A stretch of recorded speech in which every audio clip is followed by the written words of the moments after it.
د افغانستان د اسلامي جمهوریت جمهور رئیس محمد اشرف غني نن له غرمې مخکې په حامد کرزي نړیوال هوایي ډګر کې افغان حاجیانو ته ښه راغلاست او مبارکي وویله.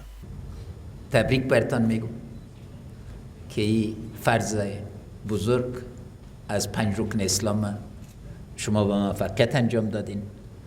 خداوند برکت دعایتان بر تمام مملکت، بر خانوادهایتان، بر امت اسلام زیاد کنه. زراغلم تخپل در تخراغلاست تویم زکامه غورستتلی بیام دوا دعوت بخیر راستی فضل ده خدای اکثریتم خراغلاست بخیر راغلی کورونتم بخیر رسیږي. جمهور رئیس غني وویل د هوایي ډګر افغان اریانا هوایي شرکت او په مجموع کې د حج پروسې د دقیق ارزولو په موخه به یوه کمیټه وګماري تر څو د پروسې شفافیت، موثریت او ستونزې دقیقې وارزوي. هغه زیاته کړه که څه شکایت وي، که څه کمی وي، لطفا وزیر صاحب سره او اراکینو سره شریک کړئ چې موږ کار بهتره کړو. ما بازم هدایت میتم که یک بررسی کامل صورت بگیره. از شما حاجی صاحبا و بیبی حاجی صاحبا هم در تلفن پرسان خواهد شد که اگر پیشنهادایی داشته باشین که کار بهتر کنیم، تمام دولت در خدمتتان خواهد باشه. جمهور رئیس په پای کې یو ځل بیا ټولو راغلیو حاجیانو ته مبارکي وویله او هیله یې څرګنده کړه چې د افغانستان او ټول مسلمان امت لپاره د دوی دعاګانې قبولې شوې وي. زه بیا هم ښه راغلاست درته وایم، کوروتم په خیر ورسیږئ او تاسې دعا د ټولو لسته او ټول امت اسلام ته او افغانستان ته انشاءالله خیر و برکت راوړي.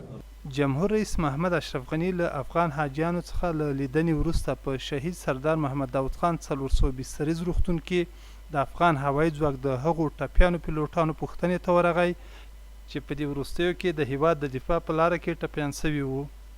جمهور رئیس دغو ټپیانو پیلوټانو ته په خطاب کې وویل انشالله تعالی به زودی جور میشین که جور شدین کلتان همراه من میشینین که مشکلاتتان با سرش گپ بزنیم. بسیار تشکر از قهرمانی. روزانه من اولت میگرفتم، خوب شد که فضل خداوند به اینجا رساندیم و شما پیلوتا کلتان موجود افتخار هستید. و خیر باشید. شفای زود میخوایم. وطن سرت افتخار میکنه. ما مولستیم. و خیر باشی. ما خیر باشی. روزانه ما تعقیبتان میکردم، از خاطر آمدم خودت ببینمتان. باز یک بار دیگه ما اینجا جمع گفتیم که یک دفعه که برآمدیم بخیر باز به انسجام منظم میشیم. بخیر. کل نظریاتتان باز جمع کنید. هر پیشنهادی که داشته باشین باز من در خدمتتون هستم. ما مولستیم باز. خداوند داشته باشید. وطن سر افتخار میکنه. ما سر وطن افتخار میکنیم، دفاع از وطن میکنیم. زنده باشید. بخیر. جمهور رئیس غني د یاد روغتون ډاکټرانو ته د هیواد د هوایي ځواک د دغو ټپیانو د ښې درملنې د لارښوونې پر مهال ویل د دوی د ښې درملنې لپاره له ټولو امکاناتو ګټه واخلئ او په دې برخه کې خپلې هڅې مه درېغوئ. همدارنګه یې د خدای تعالی په دربار کې د یادو ټپیانو ته د سالمې روغتیا دعا وکړه.